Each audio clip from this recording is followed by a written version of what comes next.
So here's the Weber setup. You can see I'm using a 2x half snake, I guess, along the top. I'm using the tail end of a bag and some old lump charcoal to get this cook done today.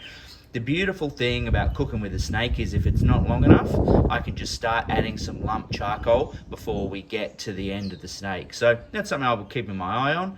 I'll be smoking with cherry wood. I've got 3 chunks. I've got 2 chunks at the head of the snake there, about 1 inch apart, and I'm going to be putting the 3rd chunk directly on top of the lump charcoal that I'm going to be using to light the snake.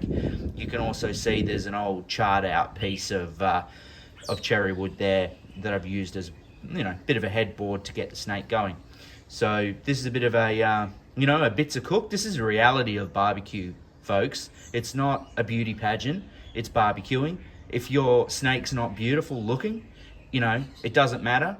You put that sort of thing on Facebook or Instagram or YouTube and people call you out. Well, I'm calling bullshit on that. This will cook those beef ribs just as good as someone who's gone and bought 3 bags of heat beads just to get enough perfect beads to make a snake.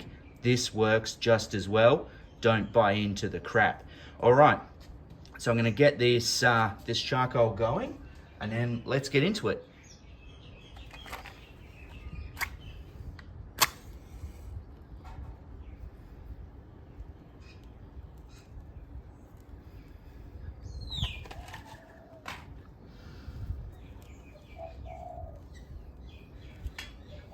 While they get going, as you can see, folks, nothing special in there.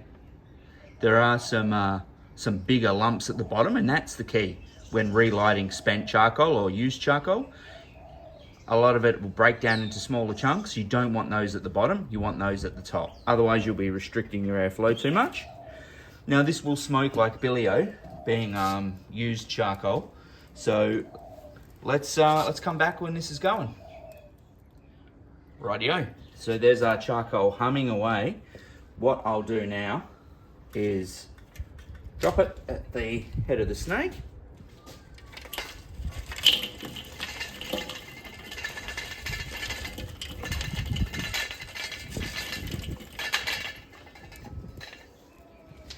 And I'll just sort that out a bit and then let the Weber come up to temp.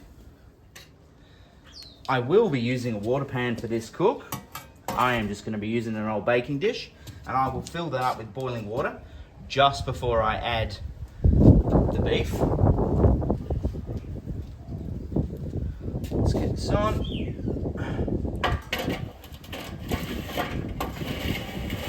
Always want to have the opening in your grill grate above the head of your snake so you can do any adjusting. And you will have to sort of spin your grate around throughout the cook. I've got my bottom vent open and my top vent fully open, and I'll give that 10 minutes to warm up.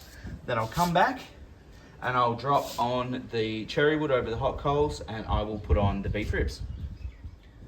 All right, folks, the Weber's up to temp. I am now going to be adding in the water for the water pan. I'm going to fill that right to the top. You little ripper. Okay.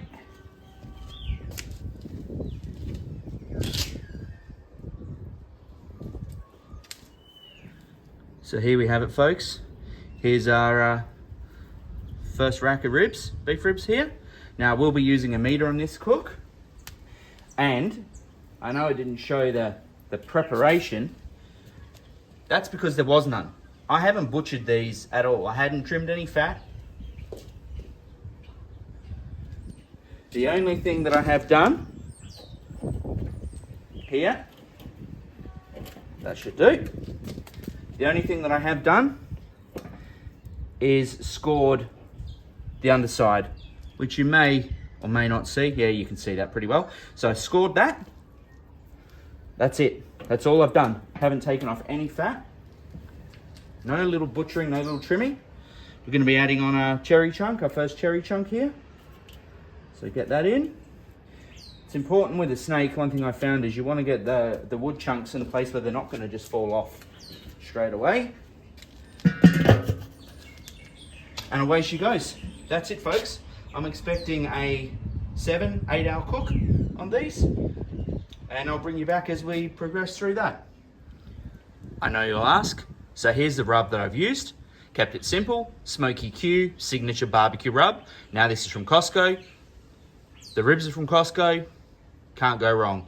We're looking at 80 bucks a meat, and this here was $17, $18, and I've used this quite a few times, so good deal.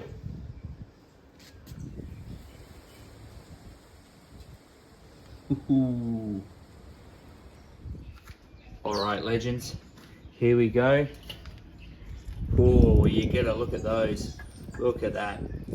Tender, no pressure at all by me there, sinking in. Absolutely fantastic. Internal temperature of 196 F, 197, 190, 189. Now I'm gonna wrap these. I'm gonna pull them, I'm gonna wrap them. As you can see the setup, I did have to add a bit of charcoal to keep the cook going. We did have some ups and downs with the rain coming in and taking out some temp, but we got there in the end, 7 hours and 20 minutes. So I'm gonna wrap these up, pull them off, have them rest for half an hour to an hour, and then we'll carve them up.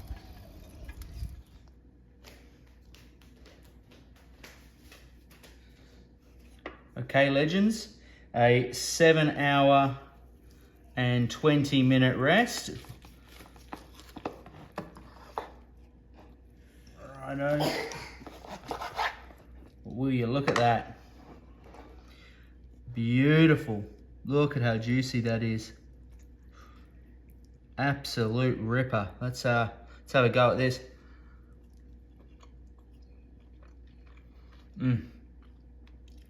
Now this is what barbecue is all about. Absolutely fantastic. Nice little smoke ring. I would have expected more, if I'm honest. But my God, will you look at that. Hey?